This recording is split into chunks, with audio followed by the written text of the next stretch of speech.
함께 사도신경으로 신앙 고백하겠습니다.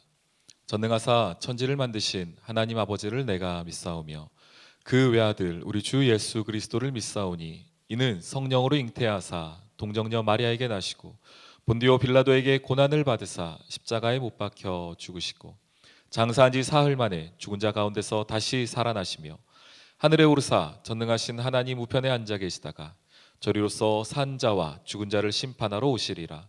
성령을 믿사오며 거룩한 공회와 성도가 서로 교통하는 것과 죄를 사하여 주시는 것과 몸이 다시 사는 것과 영원히 사는 것을 믿사옵나이다. 아멘. 우리 찬송가 524장 함께 찬양하겠습니다.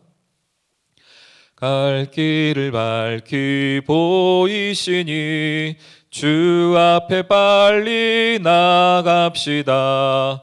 우리를 찾는 구주 예수 곧 오라 하시네.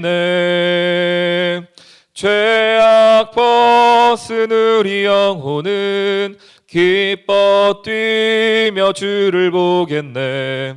하늘에 계신 주 예수를 영원히 섬기리. 우리를 오라 하시는 말 기쁘게 듣고 순종하세. 구주를 믿기 지체 말고 속속히 나가세. 죄악 벗은 우리 영혼은 기뻐 뛰며 주를 보겠네. 하늘에 계신 주 예수를 영원히 섬기리. 주 오늘 여기 계시오니 다 와서 주의 말씀 듣세. 듣기도 하며 생각하니 참 진리시로다. 죄악 벗은 우리 영혼은 기뻐 뛰며 주를 보겠네. 하늘에 계신 주 예수를 영원히 섬기리.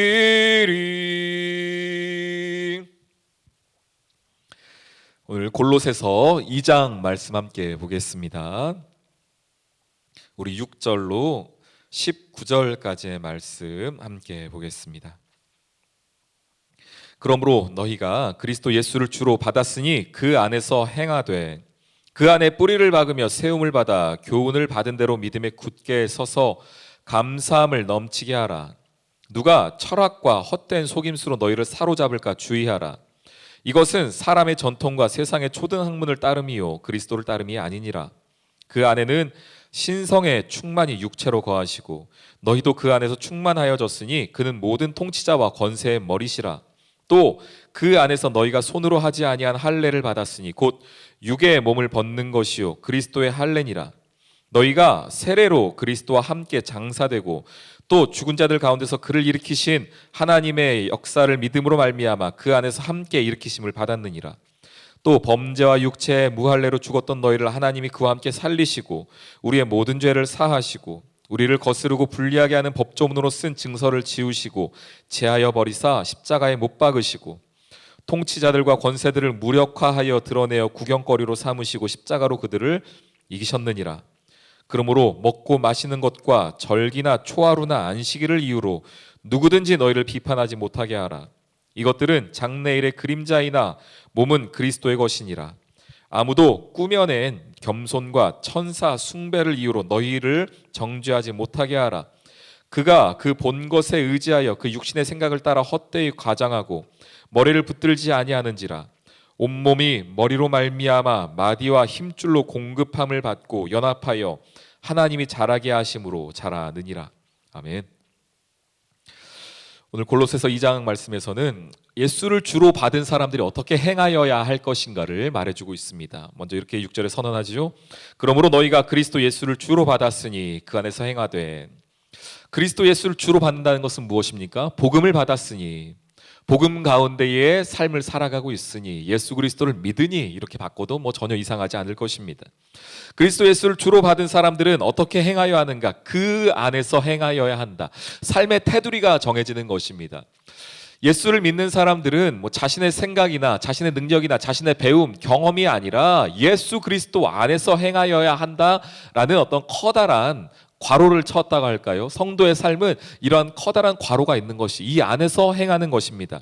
그런데 어떤 사람들은 철학 혹은 헛된 속임수, 인간의 어떤 경험 같은 걸로 믿음을 대신하려고 했다라는 것입니다. 이 이야기는 믿지 않는 사람들을 대상으로 쓴 것이 아닙니다. 골로새 교회를 향한 이야기였거든요. 그 얘기는 무엇이냐면 예수를 주로 받았으나 복음을 믿었으나 그러나 내 생각이나 내 경험대로 사는 사람들이 있었다는 것입니다. 사람의 전통, 세상의 초등학문을 따르는 사람들이 있었다는 것입니다. 말로는 내가 예수님을 믿습니다. 말로는 내가 예수를 주로 고백합니다 라고 했는데 자신의 철학이나 생각이나 이런 것들 가지고 그래서 성경이 말합니다. 그거는 그리스도를 따르는 것이 아니다 라고 분명하게 이야기하고 있습니다. 그런 사람들의 특징이 있는데요. 7절에 보면은 뿌리를 박으며 그 안에 뿌리를 박이며 세움을 받아 교훈을 받은 대로 믿음에 굳게 서라라고 말했는데 이렇지 못했다는 것입니다. 겉으로는 말로는 내가 예수를 믿습니다라고 했지만 삶의 뿌리가 깊이 박히지 못하였고 그러다 보니 뿌리가 제대로 없으니 세울 수도 없지요. 동시에 세워지지 않으니 거기서 얻는 교훈도 없는 것입니다. 결국 이런 사람들은 누구인가? 겉으로 그냥 입술로만 하는 사람들이었다. 생활은 상관없이 삶의 모습은 그렇지 아니한데 입술로만 내가 주로 받았다라고 말하는 사람들. 그래서 이런 사람들은 뿌리도 없고 세움도 없고 교훈도 없고 열매도 없는 사람들이었다는 것입니다. 그래서 다시 한번 바울이 이야기합니다. 그 안에는 예수 안에는 신성의 모든 충만이 육체로 거하신다. 이 두 가지는 사실 함께할 수 없는 것이거든요. 신성과 육체가 함께할 수 없었습니다. 당시 사람들 생각으로는요. 하나님의 신성은 육체 가운데 거하는 것이 불가능하다 생각을 했습니다. 하나님은 영이시니 신성하다라고 생각했거든요. 그러나 예수 그리스도는 그렇지 않으셨죠. 예수 그리스도는 육체를 입고 오셨지만 그 가운데에 완전하고도 풍성한 신성을 가지고 계신 분이셨습니다. 그렇기 때문에 예수 안에 거한다는 것은 우리도 그럴 수 있다는 것입니다. 비록 우리가 육체를 거하고 있지만 그 가운데에서 하나님의 신성을 드러낼 수 있다. 그래서 10절에 말하죠. 예수가 그렇게 하였듯이 너희도 그 안에서 충만하여졌으니 그는 모든 통치자와 권세의 머리가 된다. 또 그 안에서 너희가 손으로 하지 아니한 할례를 받았으니 곧 육의 몸을 벗는 것이요 그리스도의 할례니라. 이 할례가 무엇인가? 유대인들이 하는 할례가 아니라 12절에 세례를 받았다는 것입니다. 결국 구약시대 때의 이 할례는 신약에 와서 세례로 대체가 됩니다. 변화되는 것이죠. 완성되는 것이죠. 예수 그리스도의 세례, 예수님도 세례를 받으셨죠. 그것은 무엇입니까? 물에 들어감으로 옛사람은 죽고 다시 나옴으로 예수 그리스도와 함께 새 사람이 사는 것 아니겠습니까? 그런데 이 세례가 바로 우리가 몸에 가졌던 그 할례와 똑같이 그리스도의 사람의 징표가 되어진다는 것입니다. 너희가 세례로 그리스도와 함께 장사되고 죽은 자들 가운데서 그로 일으키시는 하나님의 역사를 믿음으로 말미암아 그 안에서 함께 일으키심을 받았느니라. 범죄와 육체의 무할례로 죽었던 너희를 하나님이 그와 함께 살리셨다. 우리의 모든 죄를 사하셨다라는 것입니다. 우리 귀한 성도님들, 아직 혹시 세례를 받지 아니하신 분들이 계시다면은 세례를 여러분 삶의 자리 가운데 꼭 받으셨으면 좋겠습니다. 믿음으로 구원받는 거 아닙니까? 세례가 꼭 필요합니까? 그런 행위가 꼭 필요합니까?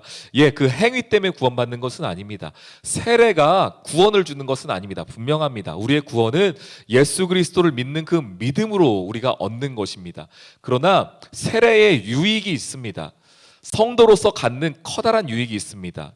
세례는 구원의 마지막이 아니라 하나님, 내가 이제부터 세례받은 세례 교인으로 예수 그리스도와 함께 죽었다가 예수 그리스도와 함께 살아가는 사람으로서의 이 세례를 내가 시작함으로 정말로 하나님 앞에 힘있게 살아가겠습니다라는 본인 스스로에게 하나님과의 약속이라고 할까요?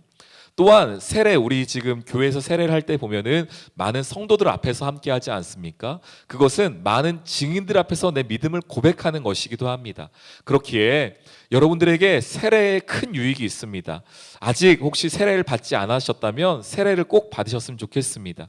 그래서 오늘 우리가 할례, 몸의 할례를 받는 것은 아니지만 마음의 할례를 받았고, 또한 이 세례를 통하여서 내 스스로 하나님과의 깊은 교제를 시작하기로 결단하고 나아간다면 이 세례는 분명하게도 여러분 삶에 커다란 믿음의 유익이 있을 것입니다.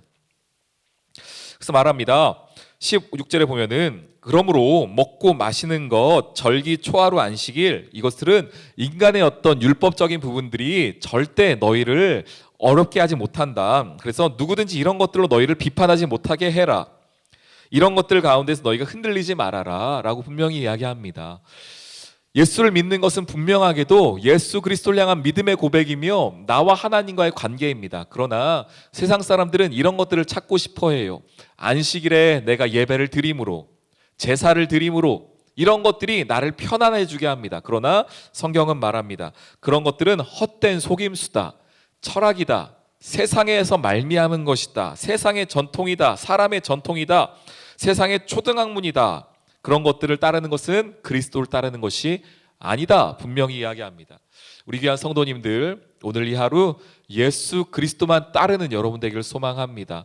복음에 합당하게 서서 예수를 주로 받았으니 뿌리를 깊이 박아 세워지고 그에 합당한 열매와 교훈을 가지고 살아갈 수 있는 우리 귀한 성도님들 되시길 주님의 이름으로 축원합니다. 오늘 이 하루도 예수 안에서 승리할 수 있기를 주님의 이름으로 축원합니다. 우리 함께 기도하며 나아가도록 하겠습니다.